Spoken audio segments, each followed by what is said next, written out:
They headlined it, China's Amazing Renaissance.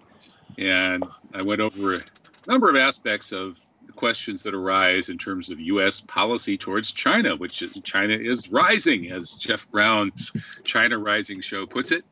And how should the U.S. look at this? So I went over, the some pluses and minuses, some aspects of this situation.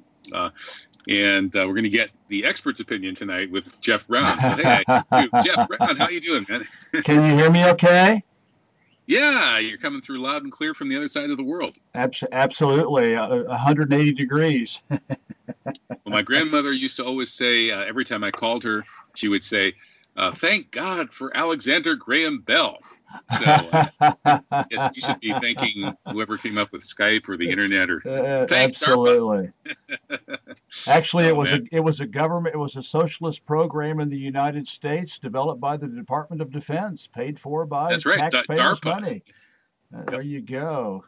And it was designed just like the freeways to ensure that if there were a nuclear war that wiped out a lot of the United States, that messages, just as the freeways were designed so that cars and trucks could still get around. Absolutely. That is military trucks. That's right. Yeah, because in both cases, with the old telephone system, if stuff gets taken out, the message can't get through. But with the internet packet switching system, if the message can't get through one place, it just goes and finds another place, and another place, and finally it gets through. And just like if you build freeways. So anyway, socialism is great, although I don't know about military socialism. Well, let's talk about your article. I do want to. I understand, and I don't know how many of your fans out there have read it, but you point out that China is different from the United States, the West in general.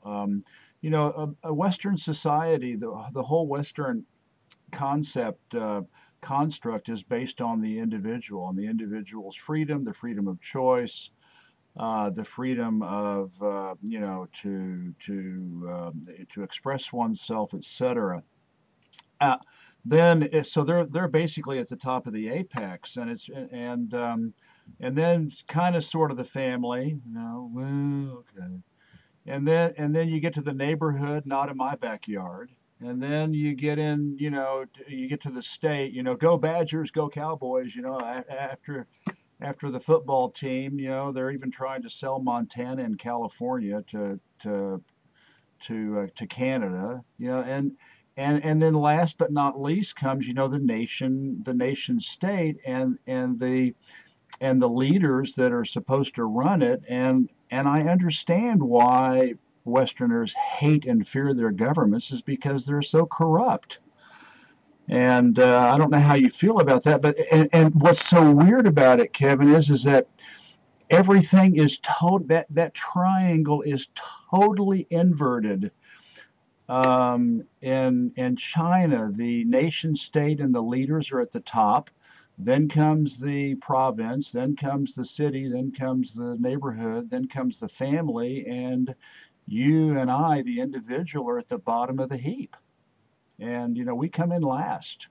And so that's why, as individuals, and so that's what we all those obligations are above us. And the Chinese generally trust their government. And they trust their leaders, and it's been that way for thousands of years. So that's what I wanted to point out. You were really hard on China, being, that they don't have individual freedom. Well, that's for a reason. It's Confucius, Lao Tzu, Taoism, and Buddhism. That's the reason. And in terms of the traditional civilization, I can see some advantages to that. I can see the good side. In fact, even today, it seems that this collectivism in Chinese culture has had some good effects. I thought I was pretty fair and balanced in my article. I mean, let's look at Islam. I mean, Islam is like the ultimate socialism. I mean, so is the New Testament. The Old Testament, is a horrific document. The Torah and the Old Testament are awful, but Islam, Confucianism, Taoism, Buddhism. I mean, it's all, and I'm sure I know nothing about Hinduism other than that it's the biggest religion in India, but I suspect that there's some collectivity because it was apparently, although very hierarchical, it was quite collective before the British destroyed it. So there's this whole the Native Americans, I mean, we're all largely collective. African cultures. I mean, there's this concept of the Greek, the Greco-Roman, Marlboro man, has not carried much truck, in human history outside of the West, and I think that's Well, I good. don't know if that's entirely true. I mean, in Islam, the individual goes straight to God, bypassing the hierarchy of the priests and the bureaucrats and the popes and things like that. And that actually has made the Islamic world very unfriendly to corporatism and to wage slavery, because the imagined entity of a corporation or even a government doesn't exist because of this religious concept of the individual always going straight to God, and really the only thing that matters is the piety of the individual's actions. And of course, that does mean sacrificing for the group and acting for the good of the group, but ultimately it does come down to the individual conscience before God, and for that reason, corporations don't flourish in Islamic countries, and governments in Islamic countries traditionally really were not governments. They're not entities. Like as Bernard Lewis said, and Bernard Lewis was an Islamophobe, but he was right about some things. And he said, there's no church, nor is there a state. There's no church, no state in Islam. The church is a bureaucracy. There isn't one, at least in Sunni Islam and even really Shia Islam. And there's no state either, because it's essentially somebody who gets the power to enforce social order and justice. They're just another person, but they happen to have that power, so they could call themselves the emir or what have you. But there's no imaginary entity called the state. It's just some guy with his retainers who's enforcing order, right? So there is a certain kind of individualism, a sacred individualism in Islam. But in terms of where this is all going into the world that we're in today, I think this is one of the reasons that the Islamic world has been a little slower economically than some other places. That just people from a Muslim culture naturally don't want to work for a corporation. They certainly don't want to work on a factory assembly line. They want to have their own small business because they are such individuals. But China, the thing about China is it does so well at organizing on such a large scale that it's a little scary for those of us who are basically Luddites, who look around at the onrush of technology that is surrounding us and surveilling us and controlling us. And this seems kind of nightmarish. Maybe it's my Western individualism or my Muslim I don't know, Kevin. I live over here. It was really interesting. I saw a thing on RT. I can't remember where it was. I saw it. But anyway, Amazon has this new robot delivery service, a little guy on 6 wheels that's supposed to deliver goods. And the article pointed out that as soon as that was announced, all the Twitter sphere was full of people saying, how they cannot wait to sabotage it and loot it and destroy it and kill it and ruin Amazon's project. Whereas here, in other words, the Americans, Westerners have this tremendous fascination and this tremendous, I don't know, maybe for entertainment purposes, they have this tremendous, need for technology to be entertained. But they also have this tremendous fear, and I think it all just goes back to the fact that they don't trust their governments and they fear their governments. Whereas here, technology is embraced. We have robots now in airports. We have robots in restaurants serving food. I don't care. I carry a little bit of cash because just in case, I'm someplace which is hard to find a place in China that does not have free internet. But I don't carry cash anymore. I haven't touched cash in weeks. We do everything on our cell phones, and this is the most plugged in, most technologically dynamic, at least large. I mean, maybe the South Koreans, or maybe, the Japanese, a smaller entity. But I mean, in terms of a large scale economy, I just went back for Christmas and New Year's, and I mean, the United States is like so 20th century, man. And it was like, and every time I live in Shenzhen, and every time I go across the bridge, to go to Hong Kong, I turn around and I say bye bye 21st century, and then I turn around and I face Hong Kong and I say hello 20th century. And I think because it's so backward compared to China in terms of infrastructure and that's the opposite of how it was not that long ago. Yeah, exactly. So that just shows how amazing this rise of China really is. It's happened so fast. I try to tell people in the United States, when I was back there, I said, and that's why I like living here. It's the greatest show on earth. I mean, it is unbelievable, and it's like it's like living history, and Americans and Westerners have no freaking idea what's going on over here. And here's the problem. Here's the problem, Kevin.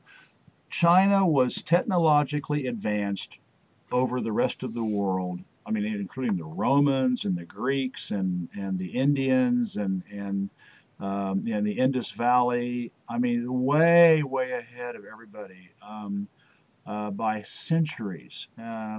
And this was true up until 1839, when the British forced their way into the country and created the largest drug cartel in the world through the Opium Wars. Britain and the United States were that was kind of the war on drugs in reverse, huh? Yeah, exactly. So government that makes war to force you to take drugs. To take drugs.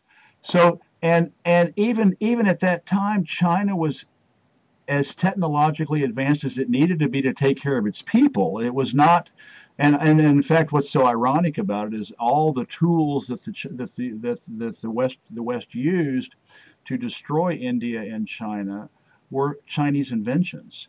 And obviously, if the Chinese had expansionist, genocidal, expropriative, DNA, they could have done it, centuries before the United States, before the West did, because they were traveling all over the world and they didn't conquer the world.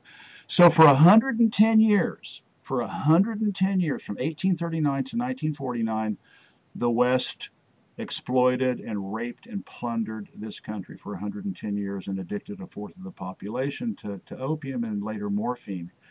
And that is the picture that people have of China. But what they don't realize is that until 1839, China had about 25 to 30% of the world's GDP. India had about 25 to 30% of the world's GDP. England had 2%, and the United States had 2 or 3%. And so what happened is they just switched it. The English and the Americans and the French, more than any of them, came in. Well, the English destroyed India, and the French and the Americans and the British destroyed China and basically stole their wealth. And suddenly they had 25% of the world's GDP each, and England and China and India had 2 or 3%.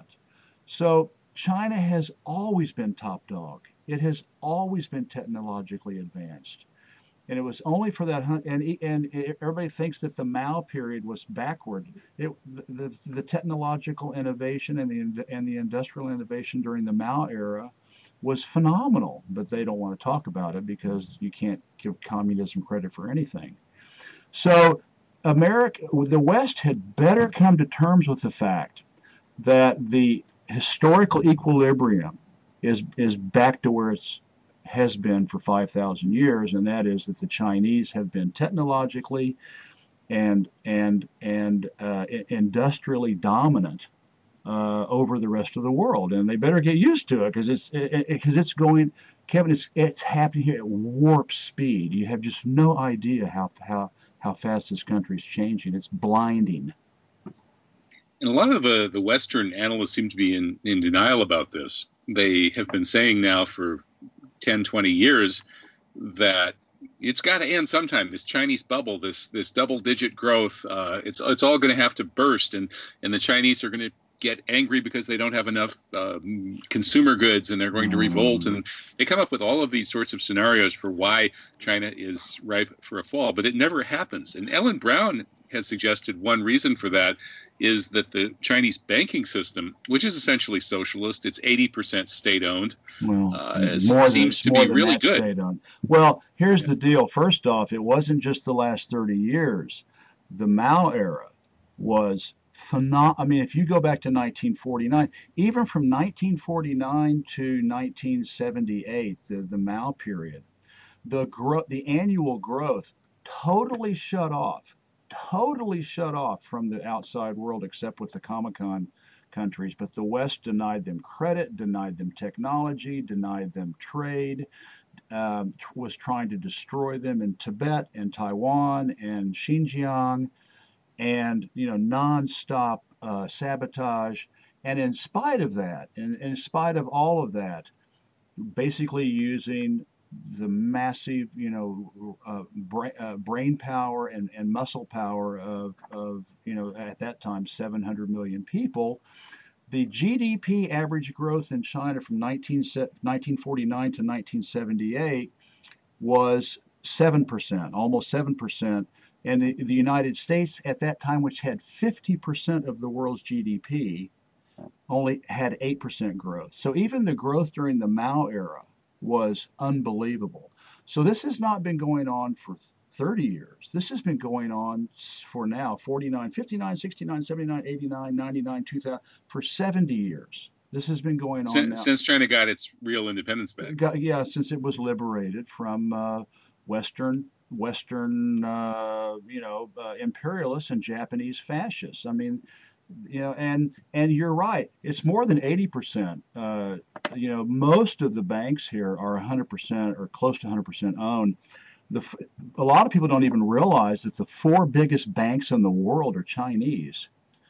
And in fact, we've got accounts with three of them. In fact,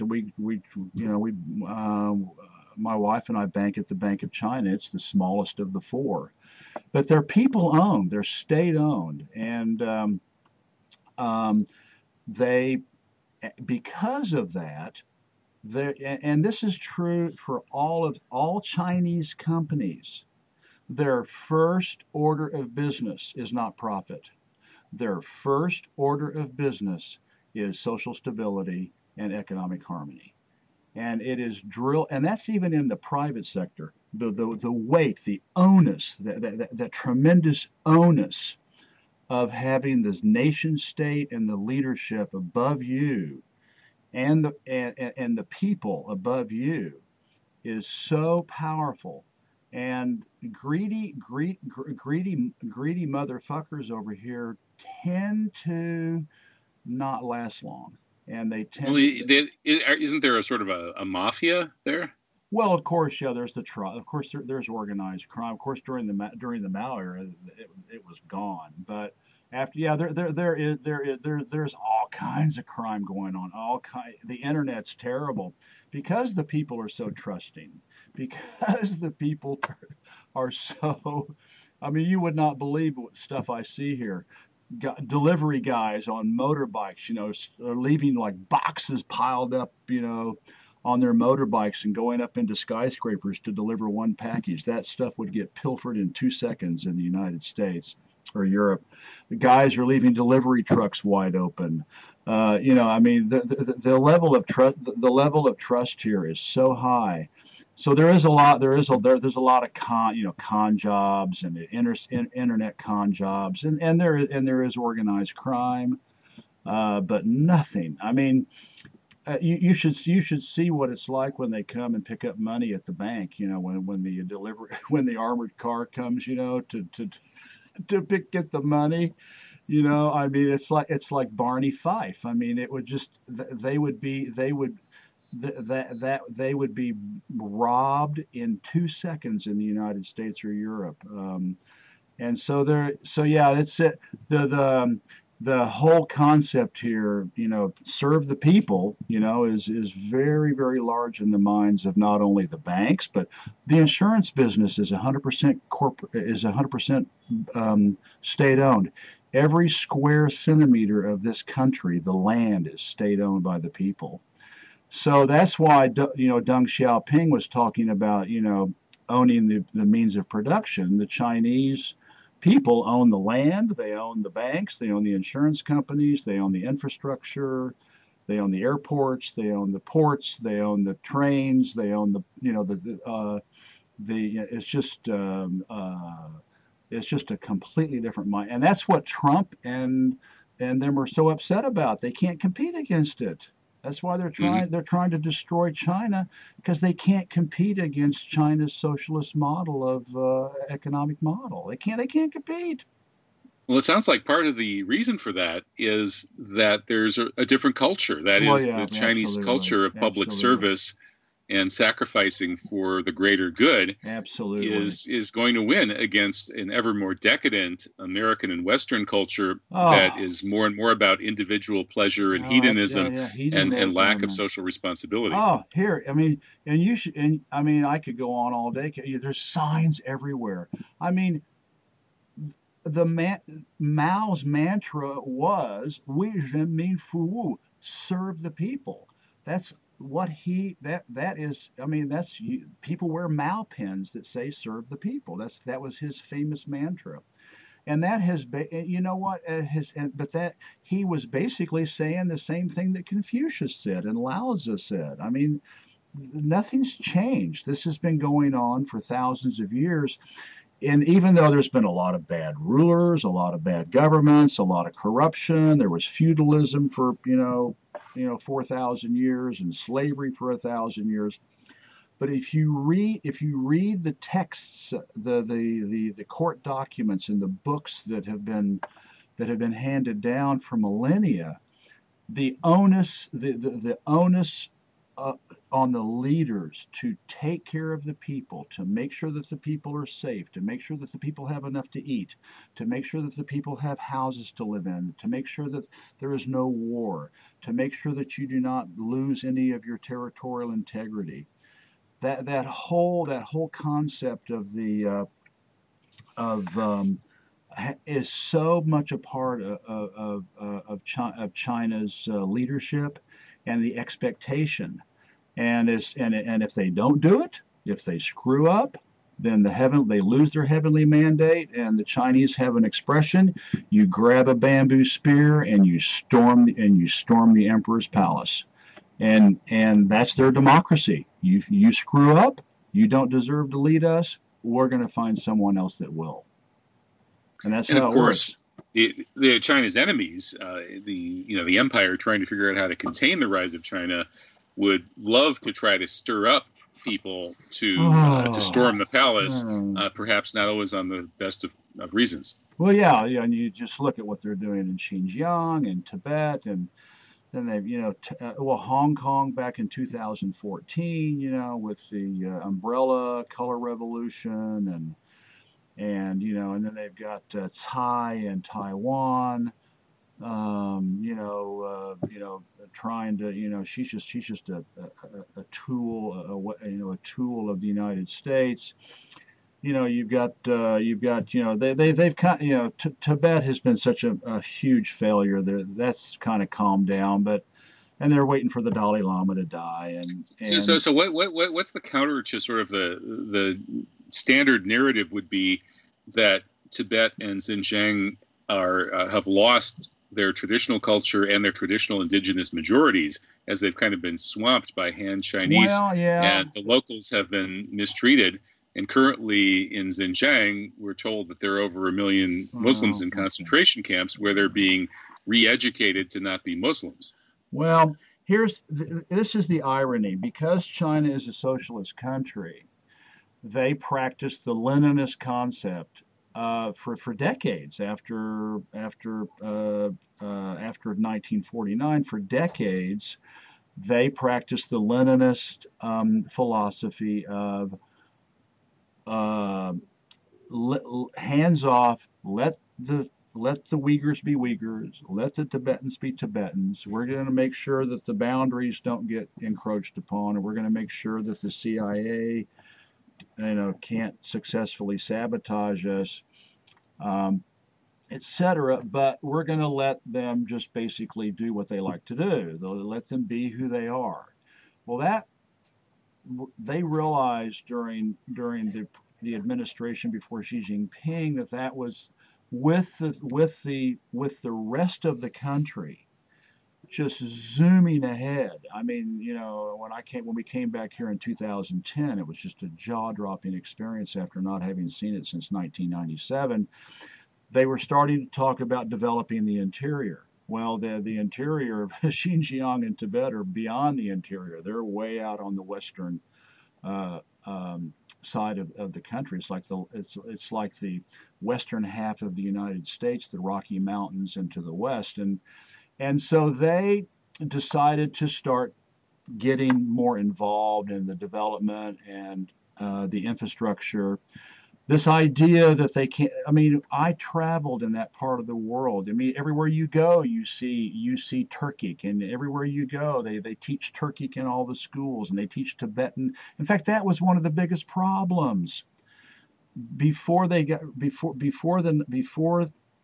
10 or 15 years ago. One of the biggest problems is that no one in Xinjiang and Tibet could speak Chinese, because all they were learning was Tibetan and Turkic. So now they have this huge program to try to get the locals there to learn Chinese so they can get jobs in the government and in the administration. And you can't work for a manufacturing company or a construction company if you don't speak and read and write Chinese.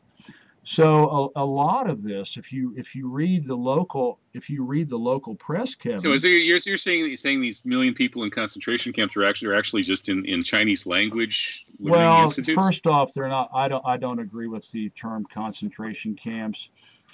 You can call, if you want to call them re-education, that's fine, but they're not concentration camps like Krakow or whatever, or well, I would agree with you that if there are stories of gas chambers in these camps, I'm sure they're mythical. But at the same time, re-education is not a very nice name, given what communists have done with re-education. You can say I don't agree with that either. The Chinese, Shanghai has the top education program in the world. They are ahead of they win the PISA competition every year they have it. My daughter's going to Beijing Normal University. I think she's getting a much better education up there than she would be in the United States. That's not a re-education camp. You don't want your daughter going to a re-education camp. Here's what happened after we got back there.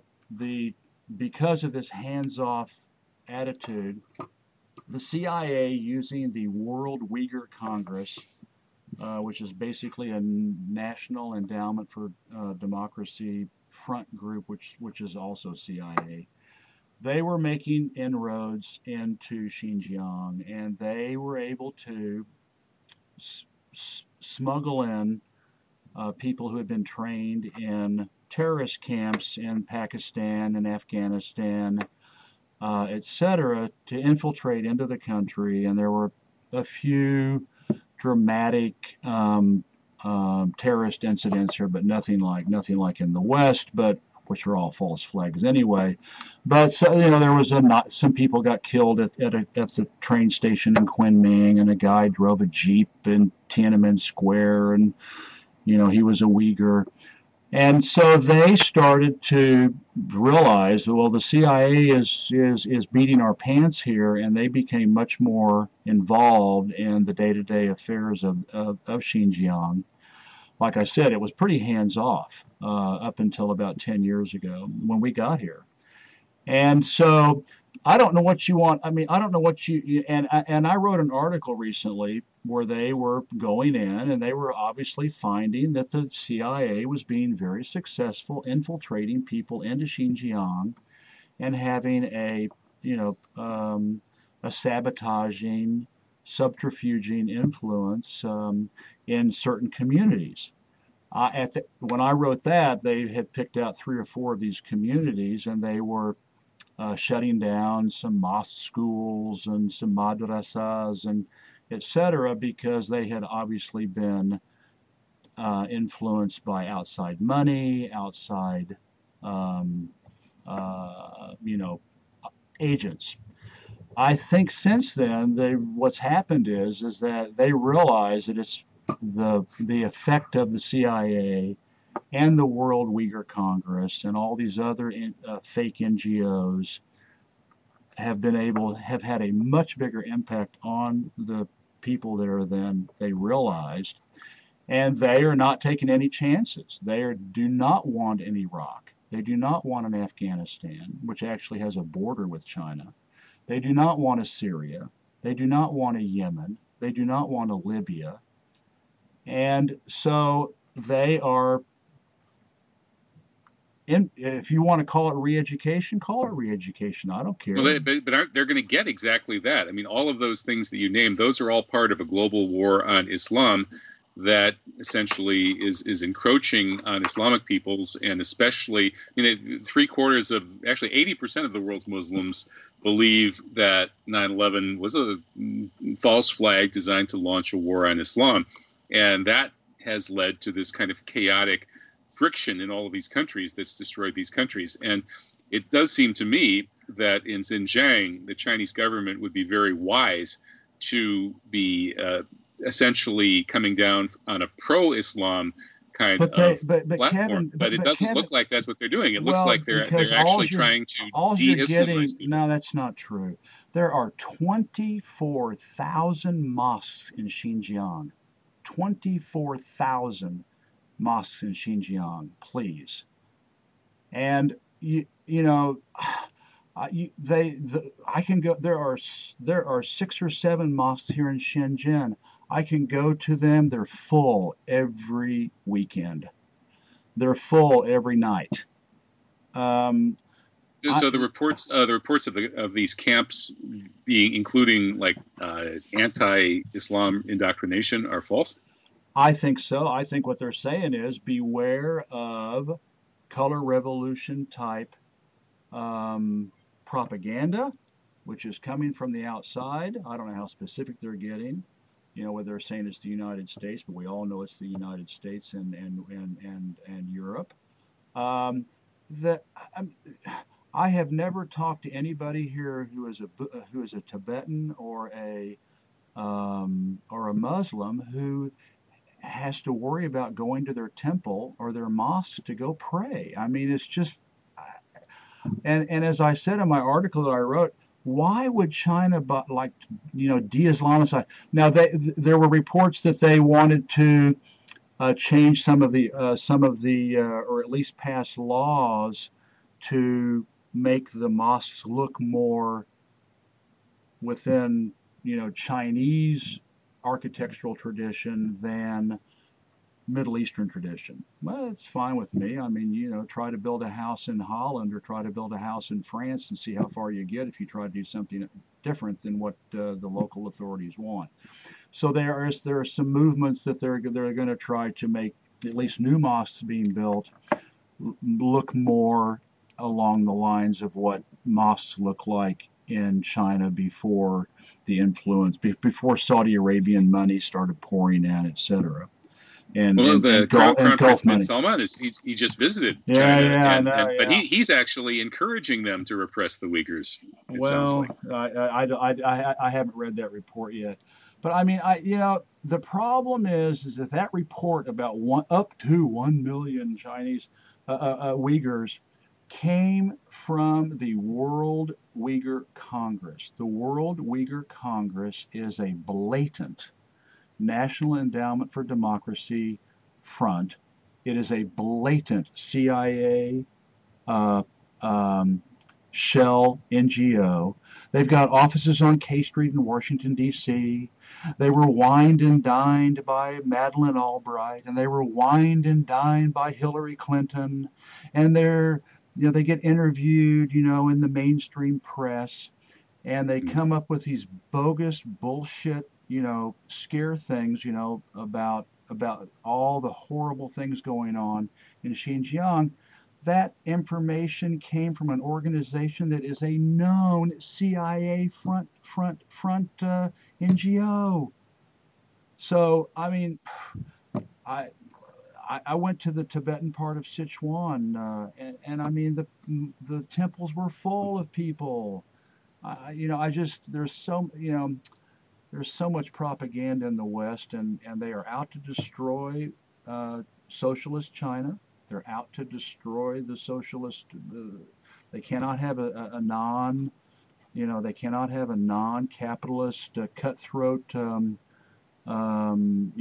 country that's a success. Look at Venezuela. Look at Cuba. Look at North Korea. Look at China. Look at Eritrea. I mean, they're as Raman Mazaheri, wrote in one of his articles, if you are look at Iran, if you are an anti-imperial, or Russia, if you're an anti-imperial socialist slash communist country, you got a target on your back, buddy, and they're gonna try to destroy you, and that's just exactly what's happening. And I don't doubt that there is some level of Western support behind this. Maybe a whole lot of it. Possibly even that's why it's there. I don't know. But the narrative I've gotten though from people, I had Rukia Turdush on the show, and she's one of these probably pro World Uyghur Congress people, and I talked to her, and then I've looked at some stuff from the other side a bit, and it does seem like what I was getting from all sides what they were agreeing on is that there is a separatist movement in what they call East Turkestan and what China calls Xinjiang, that it has been an independent nation at various times, including in this century or the past century. And so this, of course, naturally freaks out China. It naturally brings in the West to try and support this independence movement. What Rukia Turdush said, which hasn't really been denied by sources on the other side, is that the majority of the indigenous Uyghur people would like to be independent. And that's why China has to go to the trouble of building camps and doing all of this effort, is because they have there's a genuine independence movement. And sure, the West might have moved in to support it some, but it has widespread popular support.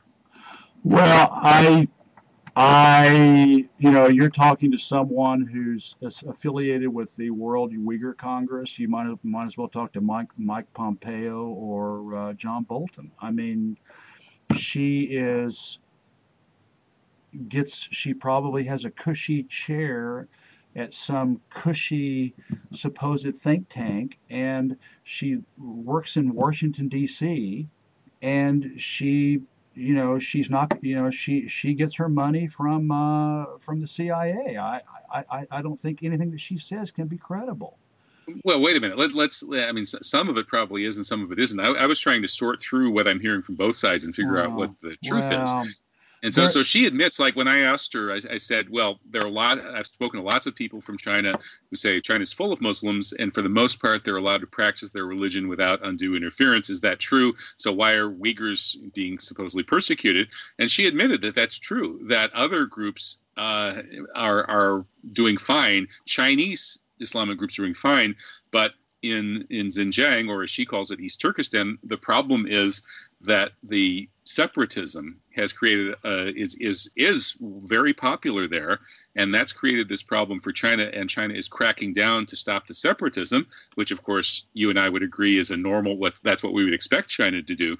But here's where it becomes a problem for me.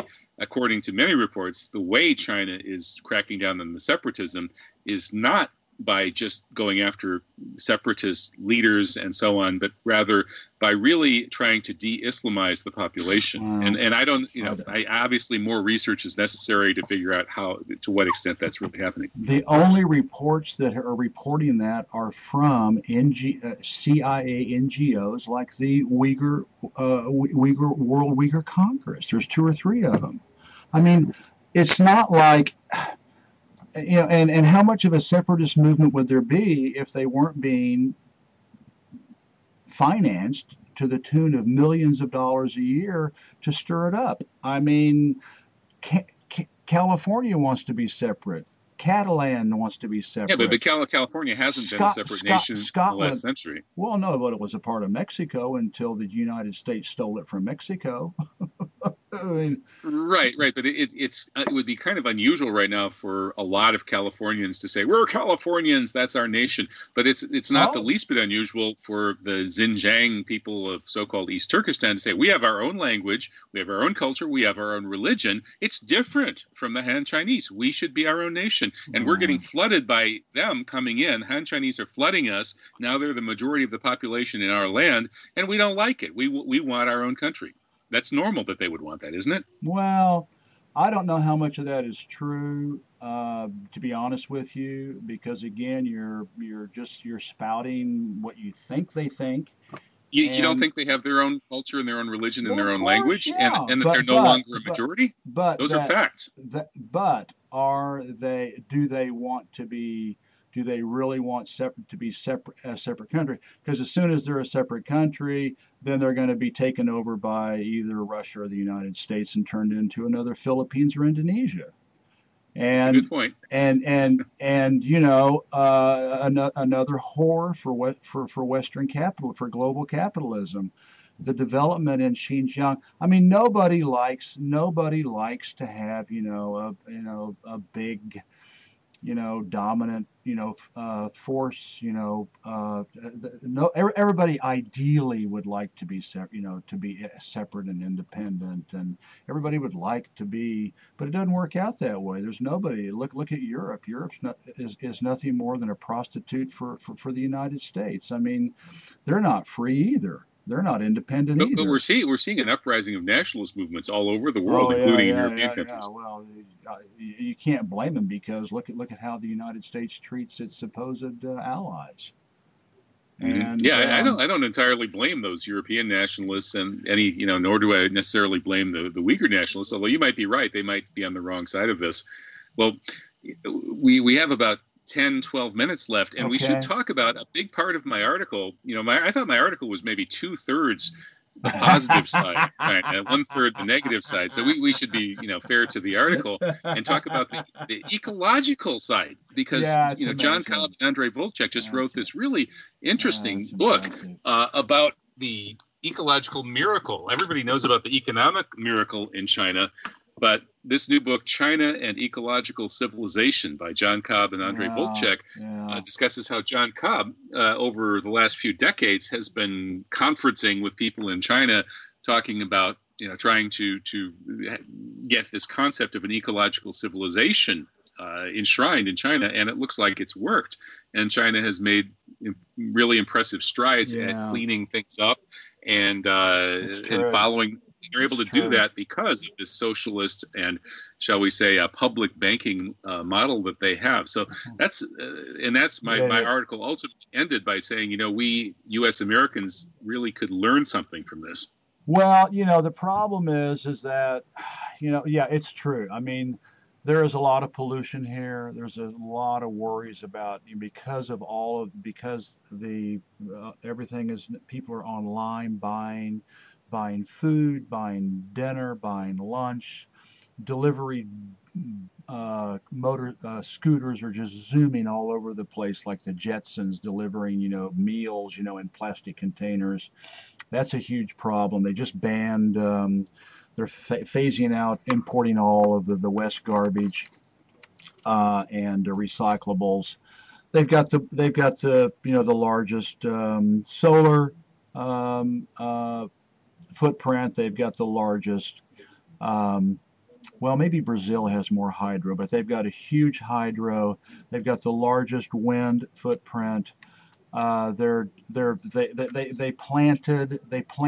I think I have an article about it. I think just in 2018 or something like that, they planted as much forest as the surface area of Ireland. And they're planting hundreds of thousands of square kilometers of trees every year.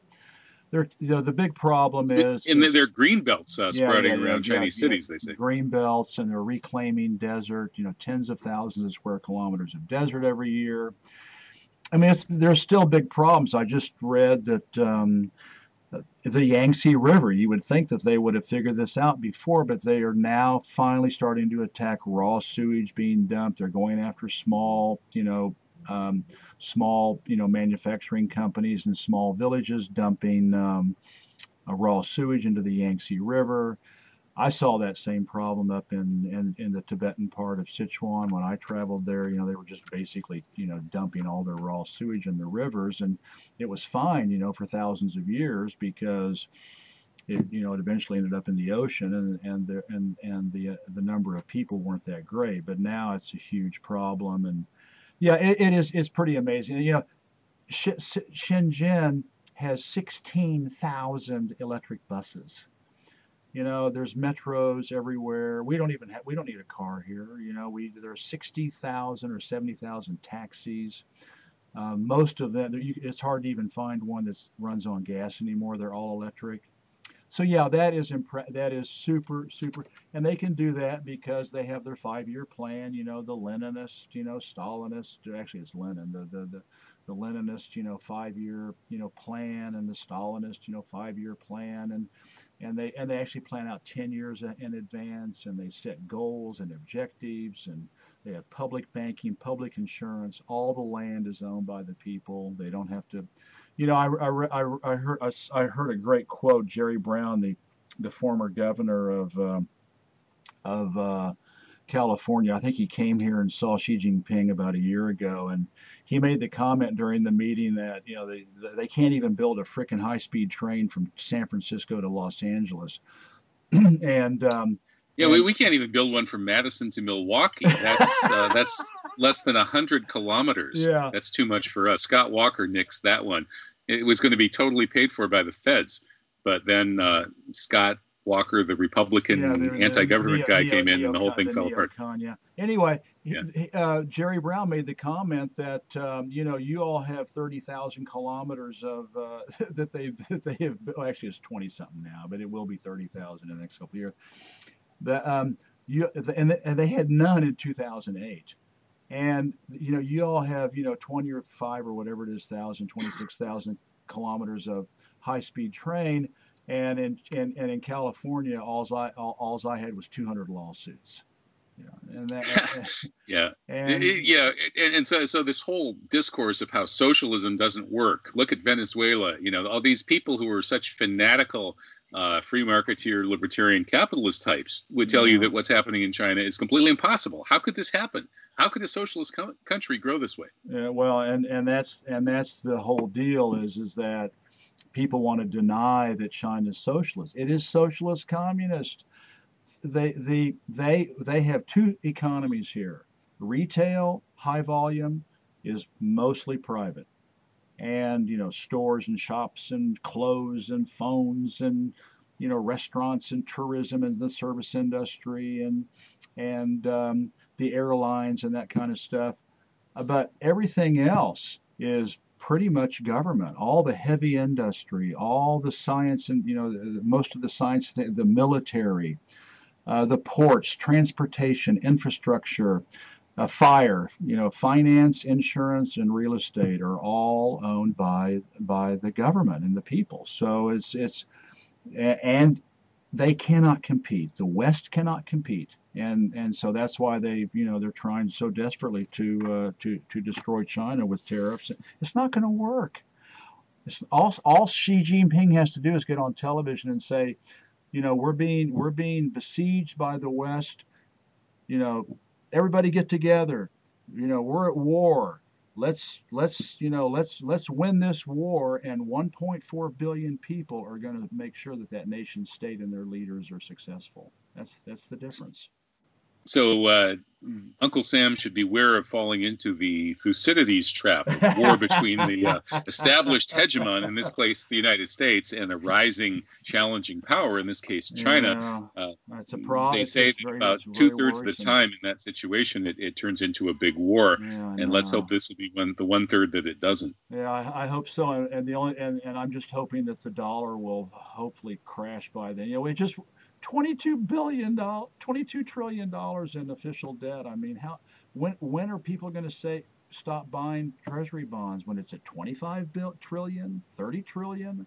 I mean, at some point the dollar's got to go. I mean, it's got it. The pound crashed, the franc crashed, the florin crashed.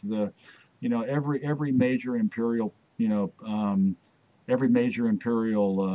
currency has eventually collapsed, and the United States dollar has gone way beyond its statute of limitations. And it seems that Bolton and Pompeo are hastening the day that happens with their crazy tearing up of the JCPOA and going after Iran, which nobody in the whole world agrees with. So the entire world now is putting their heads together to figure out how do we get out from under this dollar reserve currency thing where the Americans can stop us from trading with who we like. Except Israel, of course. The Zionist Israel, of course, supports the destruction of Iran. But that's what it's all about. Yeah. I mean, what's so crazy about it is these sanctions. Canada is against what the United States is doing with the JCPOA, and that they like a good dog, they seized among the CFO of Huawei for supposed violations of sanctions that the Canadians don't even agree to. And so what do you think about my alternative explanation of that? We only have about a minute left, so we need a short version now. The alternative explanation being that there was a tech breakthrough going on. Zhang Xiaoqing, the physics genius, was going to meet with Meng Wanzhou. I actually got that article and just read it, and it makes sense to me. I mean, we can go back to MH370. I mean, there were supposedly 20 free-scale Chinese scientists on that plane that supposedly disappeared over the South Indian Ocean, and it's most likely ended up somewhere in Waziristan in Pakistan. It sounds like a deep, dark, dirty, plot by the CIA to check China's technological advance, but they can't stop them. All they can do is slow them down. Okay, well, we're cursed to live in interesting times, and you've got an interesting perch to watch the interesting times from over there in China. This is a blast. This is a blast. Yeah, well, I hope I get over to visit you sometime. I'm actually discussing, trying to find a way to get over to China at some point. So we'll keep you posted on that, and I look forward to more conversation down the line. Jeff Brown, your amazing voice of truth and penetrating criticism of the Western Empire. At least I'm over here and can see it with my own eyes. So, and you are always welcome. My wife and I would love to have you. Well, thank you so much, Jeff. I appreciate it. All right. Thank you, and look forward to another one down the line. Bye-bye. That's Jeff Brown of China Rising. Check it out at the radio blog by way of truthjihad.com. I'm Kevin Barrett, broadcasting live again next week, same time, same channel. Until then, have a great week.